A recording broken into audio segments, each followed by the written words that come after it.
საყდრისის დაცვის კომიტეტის წევრი ირაკლი მამალაძე ადასტურებს, რომ ის დეკანოს გიორგი მამალაძის საქმეზე მოწმეა და პროკურატურას ჩვენება მისცა. მისი თქმით, როგორც საქმის მოწმეს მას ამ ეტაპზე სახელმწიფო დაცვის სამსახური იცავს. მამალაძის განცხადებით, მძიმე დანაშაულის აღკვეთა მოხდა და მტკიცებულებები მალე გასაჯაროვდება. სალომე ქოქიაშვილი განაცხადებს თემას ახლა ღია ეთერში. სალომე, კონკრეტულად რა სახის მტკიცებულებებზე საუბრობს მამალაძე?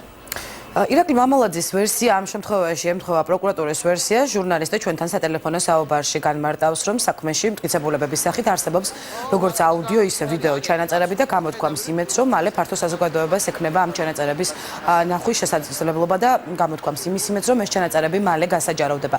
რაც შეეხება თემას, არის თუ არა რომელიმე აღნიშნული ჩანაწერი მისივე გაკეთებული, ამას ჟურნალისტი არ აკონკრეტებს, ამბობს მხოლოდ იმას, რომ ის საქმის ერთ-ერთი მთავარი მოწმეა და გამოძიებასთან თანამშრომლობა იყო მისი მოქალაქეობრივი პასუხისმგებლობა მძიმე დანაშაულის აღკვეთის მიზნით.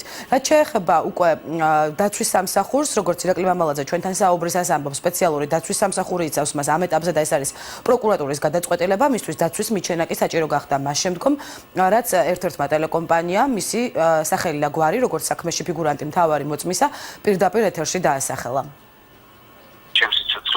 არ გამოვიცხოვრა ამის საფრთხე გამომგროსიდან გამომდინარე, რომ ერთ-ერთ ტელეკომპანიაზე დამასახელეს და გამოაცხადეს ჩემი სახელი და გვარი. რაც შეეხება მიმდინარე გამოძიებას, მე პირადად მოვიქეცი ისე, როგორც უნდა მოიქცეს ჩვეულებრივი კანონმორჩილი მოქალაქე. თუ მე მაგალითად ისე ვიძახი, ჩავიწერე დანაშაულის მომზადება, შეუძლია ვინმეს თქვას, რომ ეს არ უნდა განეკეთებინა და ეს დანაშაულია.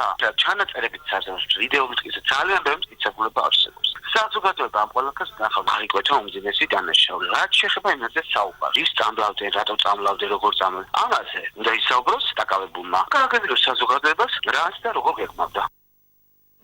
ირაკლი მამალაძე, რომელიც არის დაკავებული დეკანოს გიორგი მამალაძის მოგვარი, ამბობს, რომ მასთან არანაირი ნათესაური კავშირი არ აქვს და აკავშირებდა მასთან მხოლოდ ბოლო წლების განმავლობაში საქმიანი ურთიერთობა მისი ჟურნალისტის პროფესიიდან გამომდინარე. რაც შეეხება თავად ამ საქმის სხვა დეტალებს, დღეს კიდევ ერთი განმარტება და კომენტარი გააკეთა ამ თემაზე სახალხო დამცველმა. უჩენანოაშვილი ამბობს, რომ დაკავებული დეკანოზი გიორგი მამალაძე არ ადასტურებს იმას და ბრალს არ აღიარებს და არ ადასტურებს იმას, რომ ფლობდა მომწავლელ ნივთიერებას ციანით. ამ შემთხვევაში სახალხო დამცველი მიუთითებს იმაზე, რომ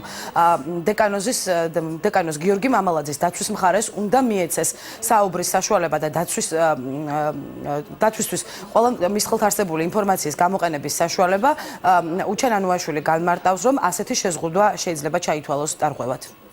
კითხვის-ნიშნები არის უამრავი, ამიტომაც არის აუცილებელი ამ საქმის დამოუკიდებელი გამოძიება.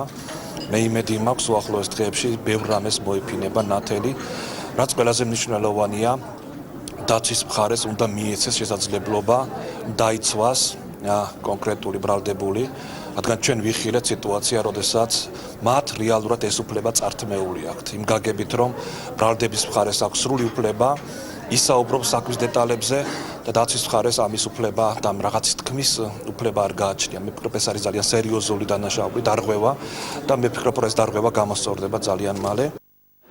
მე შეგახსენებთ, რომ დაკავებული დეკანოს გიორგი მამალაძის ადვოკატი უკვე 2 დღეა საუბრობს იმაზე, რომ დაცვის მხარეს აქვს პროკურატურისგან აბსოლუტურად განსხვავებული ვერსია, თუმცა ამ ვერსიის დეტალებზე საუბარში მათ ხელს უშლით ის გარემოება, რომ ამ შემთხვევაში სამხრივად არის გაფორმებული გაუთქმელობის ხელწერილი, სწორედ აი ამ ხელწერილის გაბათილების მოთხოვნით ადვოკატმა გუშინ უკვე მიმართა პროკურატურას, როგორი იქნება პასუხი ჯერჯერობით უცნობია.